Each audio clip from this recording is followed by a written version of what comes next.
আজকের ভিডিওতে ফয়সালের কাণ্ড আপনারা দেখতে থাকুন। আর এক সপ্তাহের মতো আছি, তারপরে তো দেশে চলে যাচ্ছি। তো আমার ম্যাডাম মাসের বাজার করছে, আমি দেশে চলে যাচ্ছি। তারপরও আমার ম্যাডাম আমাকে মাসে যে কসমেটিকগুলো দেয়, সেগুলো কি কি দিল সেটাই শেয়ার করি। আর হচ্ছে আমার ম্যাডামের দায়িত্ব পালন করে। এখন আমি দেশে যাই আর যাই করি না কেন, তার দায়িত্ব সে পালন করে, কারণ তার দায়িত্ব হচ্ছে সে প্রতি মাসে আমাকে এই সব জিনিসগুলা দেয়। এখন আমি আর কয়েকদিন হয়তো আছি, দেশে যাব, তো তার দায়িত্ব সে পালন করতেছে। অনেকে হয়তো বা দিত না, যে ও তো বাড়িতে চলে যাচ্ছে, এখন এগুলা কেন দিব, এরকম ভাবতো। কিন্তু আমার ম্যাডাম ওইরকম না, সে তার দায়িত্বটা ঠিকই পালন করতেছে। তো যাই হোক, আমি এই প্রতি মাসে আপনাদের সাথে এগুলো শেয়ার করি, আমার ম্যাডাম কি কি দেয়। তো আজকেও শেয়ার করি। এখানে একটা ব্রাশ আছে, তারপর ফেস ওয়াশ আছে, নারিকেল তেলটা অবশ্য রেখে যাব আমি। এখানে যা যা আছে আমি সব কিছুই রেখে যাব, কারণ দেশ থেকে আসার পরে আমার ব্যবহার করার জন্য লাগবে, এজন্য আমি এগুলো নিব না, এগুলো রেখে যাব। তারপরে একটা বডি স্প্রে আছে, আর হচ্ছে শ্যাম্পু, তারপরে যে বডি ওয়াশ, তারপরে ভ্যাসলিন, আর হচ্ছে জনসন্স ক্রিম, আর হচ্ছে টুথপেস্ট। তো এই জিনিসগুলো হচ্ছে এই মাসে আমাকে দিছে, আর মাসের বাজার করছে, তো তখন দিছে, তো ভাবলাম যে আপনাদের সাথে শেয়ার করে গুছাই ফেলি।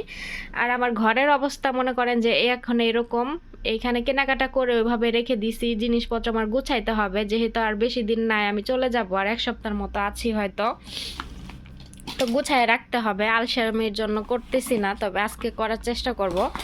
আর আমার ম্যাডাম আমাকে হচ্ছে ঈদের জুতো কিনে দিছে, তো কি জুতো কিনে দিছে সেটা আমি আপনাদের সাথে শেয়ার করি, এখানে বক্সে আছে। আর আমিও কিছু জিনিস কিনছি, সেগুলো শেয়ার করব, সেগুলো দেখানো হয় নাই, তো সেগুলো শেয়ার করব। এই তো এই যে এই জুতো দেখাইছি, আমার ম্যাডামের মেয়ের জুতা আর আমার জুতা একই, আমি বলছিলাম। তো এটা হচ্ছে আমার জুতা। তো কেমন হয়েছে জানাবেন। এবার সব খালি উঁচা উঁচা জুতা কিনছি, স্লিপার জুতা ভালো লাগে নাই দেখে, এর জন্য উঁচা জুতো জিন্স কিনছি। কেমন হয়েছে জানায়েন, ঠিক আছে? তো জুতাটা রেখে দিলাম। আর এখানে আমি আরেকটা জিনিস দিছি, আমার ম্যাডাম হিজাব দিস। তো মানে আমি হিজাব কিনবো, তো দেখতেছিলাম, ম্যাডামে দেখছে যে আমি হিজাব দেখতেছি, পরে আমার ম্যাডাম বলতেছে যে পছন্দ করে নেওয়ার জন্য। তো এই কালার হিজাবটা নিলাম। ম্যাডামরাও কিনছে হিজাব, ও ম্যাডামরা ড্রেসের সাথে ম্যাচিং করে কিনছে কালো। আর আমি এই কালার নিয়েছি কারণ আমি এইসব পাথরের হিজাব পরি না, আমি সবসময় এক কালারের হিজাব পরি। তো এটা আমি নিছি আমার বড় দেখে আমার আম্মুর জন্য। সবার জন্য একটা করে হিজাব কিনছি, এখন আমার আম্মুর জন্য কেনা হয় নাই, কারণ আমি ওরকম পাইতেছিলাম না। তো ওইখানে যেহেতু ম্যাডামে আমাকে দিল, তো ভাবলাম যে আমার আম্মুর জন্যই নেই, আমি আর কি এক্সট্রা টাকা খরচ করে কেনার দরকার নেই। যাই হোক, এই হিজাবটা আমি আমার আম্মুর জন্য নিছি।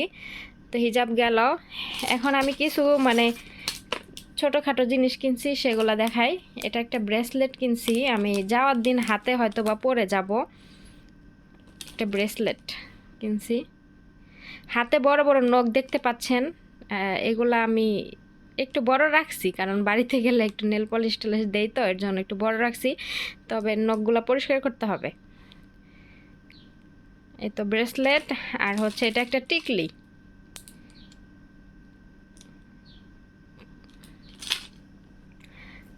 তারপরে এই যে দুইটা আংটি কিনছি,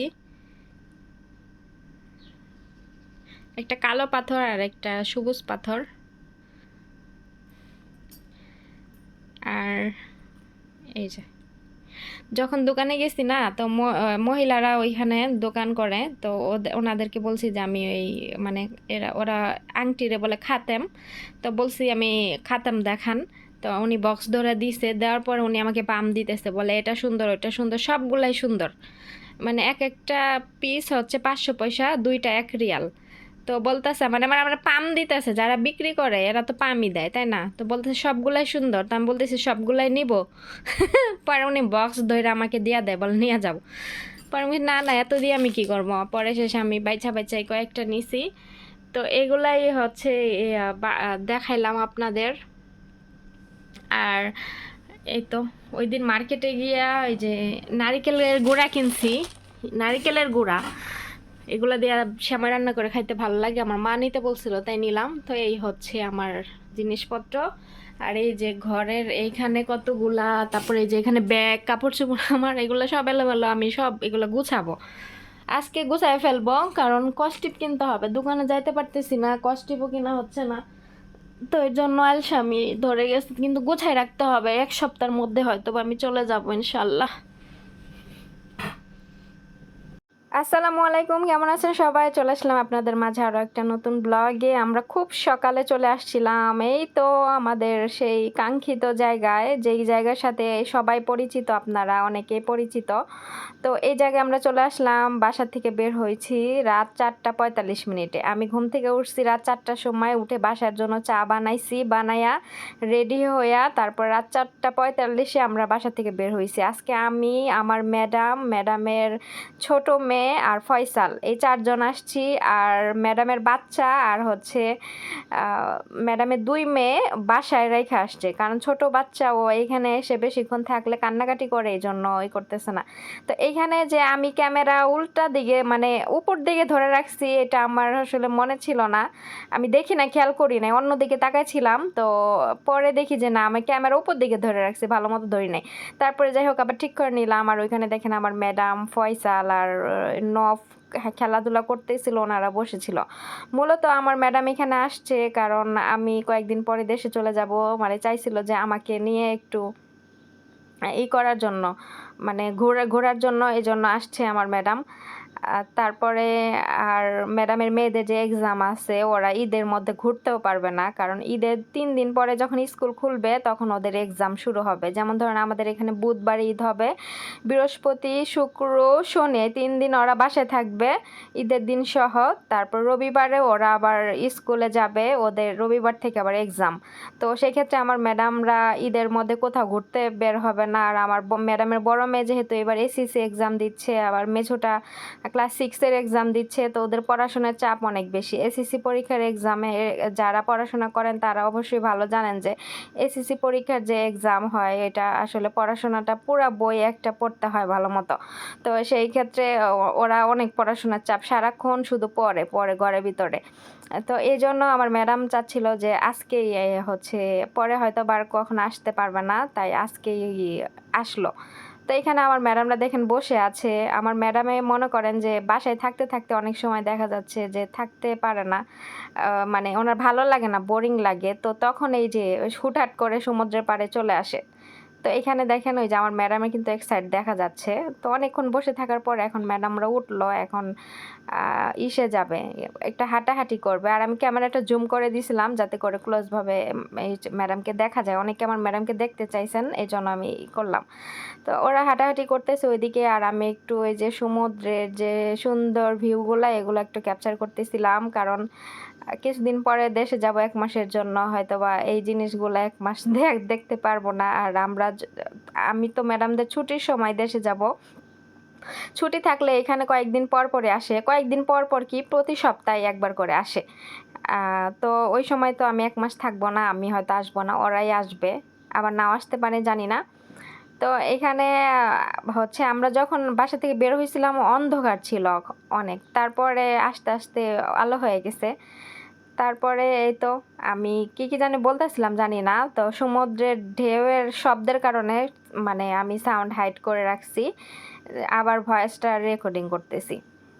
তো অনেক দিন পরে এখানে এসে ভালোই লাগতেছে। আবার আমি তো এমনি অনেক এক্সাইটেড হয়ে আছি, আমি বাংলাদেশে যাচ্ছি, আমার ভালো লাগা কাজ করতেছে। আবার এক খারাপও লাগতেছে যে 1 মাস থাকবো, থেকে আবার চলে আসতে হবে সেই কাজের, তখন আবার অনেক খারাপ লাগবে। 1 মাস বাসায় গিয়ে হয়তো রেস্টে থাকবো, আবার এখানে আসলে টাইম মতো রান্না বান্না, টাইম মতো কাজ, টাইম মতো ঘুম থেকে ওঠা, এই জিনিসগুলা হয়তো বা দেশ থেকে ঘুরে আসলে খারাপ লাগবে, কারণ ওইখানে 1 মাসের অভ্যাস পরিবর্তন হয়ে যাবে, তো এর জন্য। যাই হোক, মানুষের হচ্ছে জীবন এক এক সময়ে এক এক রকম, যখন যেখানে জীবন যেমন, তো সেখানেই তাকে তখন সেভাবে মানায় নিতে হবে। তারপরে এই তো আমি হাঁটতেছিলাম, আর আমার সাইডে একটা মানে ওমানি একটা লোক হাঁটতেছিল, তো উনি মানে আমি ক্যামেরায় ভিডিও করতেছি পিছনে, ওই যে উনি, তো উনি মানে তাকায়া ছিল, এজন্য আমি ভালো মতো আর ভিডিও করতে পারি নাই। ওই লোকটাও সকালবেলা এখানে এসে হাঁটাহাঁটি করতেছিল, একটা পুরুষ আর কি। তো আমার ম্যাডামরা ওই মাথায় গেছে, ওই মাথায় গিয়ে হচ্ছে বসে নাই কিছুক্ষণ, এই মাথা থেকে ওই মাথায় হাইটা তারপর চলে আসছে। তো আমি আবার একটু এই কর্নারটা দেখাইলাম আপনাদের। এখনো রোদ উঠে নাই, সূর্য উঠে নাই, এখনো উঠে যাবে। তো সূর্য উঠলেই সূর্য ওঠার দৃশ্যটা দেখবো, দেখে আমরা এখান থেকে চলে যাব। আবার আমার ম্যাডাম সকালে নাস্তা কিনবে। তারপরে এই তো এই মাথা থেকে এই মাথা আসলাম, আসার পরে আবারও চলে যাচ্ছি। আর আমার ম্যাডামের মেয়ে হচ্ছে এই সমুদ্রের পাড়ে যে ইয়াগুলা কি বলে, যে ঝিনুক এগুলা থাকে না, এগুলা টুকাইতেছিল, টুকাইয়া তারপর ওর পকেটে, প্যান্টের পকেট ভইরা ফেলছে। পরে আমি ওরে বলতেছিলাম যে পরে বলছি যে তুই এগুলো নেস কেন, তোদের দেশে এগুলো অভাব নাই, আসলে এখান থেকে নিতে পারো, এত নিয়ে কি করবি, নিয়ে শুধু ফালাই দেস, তো সমুদ্রের জিনিস সমুদ্রেই থাক, সৌন্দর্য। পরে ও হাসতেছিল। তারপরে একটু চারপাশের ভিউটা শেয়ার করতেছিলাম। আর এই সমুদ্রটা হচ্ছে আমার ম্যাডামদের শ্বশুরবাড়ি জায়গা পাশে। ওই যে ভিউগুলো দেখাইলাম বাড়ি ঘর, ওইখানে হচ্ছে আমার ম্যাডামের শ্বশুরবাড়ি। তো হচ্ছে এই এলাকার নামটা হচ্ছে সাহেল, সাহেল বলে। তো এই সাহেলে এই সমুদ্র। তো আমার ম্যাডাম সমুদ্রের পাড়ে আসলে এই জায়গাটায় আসে, কারণ এখানে লোকজন কম থাকে, নীরব, এই জন্য এইখানেই আসে। আর যেহেতু ফয়সালকে নিয়ে আসছে, ফয়সালেরকে নিয়ে এত লোকজনের সামনে যায় না, এই জন্য নীরব জায়গায় খুঁজতেছিল। তারপরে তো সূর্য দেখেন লাল হয়ে আছে না, সূর্য এখন উঠতেছে আস্তে আস্তে। তো এখানে আমি অনেকক্ষণ ক্যামেরা ধরে রাখছিলাম, ভাবছিলাম যে সূর্য ওঠার দৃশ্যটা আপনাদের সাথে একটু শেয়ার করি, কিন্তু সূর্য তো আস্তে আস্তে উঠতেছিল। তারপরে এইখানে আমার ম্যাডামের মেয়ে, ও হচ্ছে এই যে খেলতেছিল এখানে একা একা, যেহেতু ওর বোনেরা আসে নাই, ও একা একাই খেলতেছিল। আর ওই যে ঝিনুক এগুলাও টুকাইতেছিল, টুকাই প্যান্ট বইরা ফেলছে। তারপরে ও ওর মতো খেলতেছে, আমি দূরে বসেছিলাম, আমার ম্যাডামরা আবার ওইখান থেকে হাইটা আবার ওইদিকে বসে আছে। তো যাওয়ার সময় কি হয়েছে জানেন, ফয়সাল ম্যাডাম একটা গান ছাড়ে, আরবি গান, ওই গানটা ফয়সাল অনেক পছন্দ করে। ওই গানটা যখন শুনে ফয়সাল মানে লাফাইতে লাফাইতে, মনে করেন যে এমন জোরে জোরে লাফায় আর চিল্লাচিল্লি করে। হ্যাঁ, তো গাড়িতে বসে আমার ম্যাডামে ওই গানটা ছাড়ছে, তো ফয়সাল এমন জোরে লাফাইতেছে, আশেপাশের যে গাড়ি সব মানুষজন যাইতাছে আর তাকায় আছে ফয়সালের দিকে। তো হচ্ছে পরে ম্যাডামে আর দেখা যাচ্ছে যা ড্রাইভিং করতে পারতেছে না, ও গাড়ি সুদ্ধা ভাঙ্গা ফেলাইব, ও তো মোটা কাটা মানুষ না, এত জোরে লাফাইতেছিল সিটের মধ্যে বসে, মনে হইতেছে গাড়ি সুদ্ধা ভাঙ্গা ফেলবো। পরে লাস্টে আমার ম্যাডাম গান বন্ধ করে দিছে, এরকম অবস্থা। তারপরে দেখেন সূর্য উঠে যাচ্ছে, একটু একটু উঠতেছে, মাশাআল্লাহ, এই দৃশ্যটা অনেক ভাল লাগে দেখতে। আর আমি যে বাস্তবে যে ভিউটা দেখতেছি না, এটা আসলে দেখার মতো একটা ভিউ ছিল, খুবই ভালো লাগার একটা ভিউ ছিল। আর যতই গরম থাকুক না কেন, এই পানির কাছে আইসা বসে থাকলে একটা ঠান্ডা যে আবহাওয়া না, এইটা গায়ে যখন লাগে আসলে অনেক ভালো লাগে, তখন আর গরম লাগে না। তো এখন তো রোদ উঠে যাবে, আর আমার ম্যাডাম তো বেশিক্ষণ থাকবেও না, কারণ বাচ্চা রেখে আসছে বাসায় ওনার মেয়েদের কাছে। বারবার উনি ক্যামেরা দিয়ে দেখতেছিল, মোবাইলে চেক করতেছিল যে ওনার মেয়েরা বাচ্চাকে কিভাবে ধরে কোলে নেয়, কিভাবে দেখতেছে, এগুলা ম্যাডাম অবশ্য চেক করতেছিল বারবার, আমি নিজেও দেখছি। তারপরে ফাইনালি সূর্য উঠে গেছে, মাশাআল্লাহ, দেখেন তো এখন কত কিউট লাগতেছে না, কত সুন্দর লাগতেছে না, কত সুন্দর একটা ভিউ না এখন, মাশাআল্লাহ, অনেক সুন্দর। তো সবাই ভালো থাকবেন, আল্লাহ হাফেজ।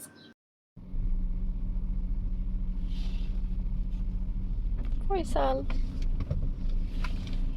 ফয়সাল, ফয়সাল, ফয়সাল।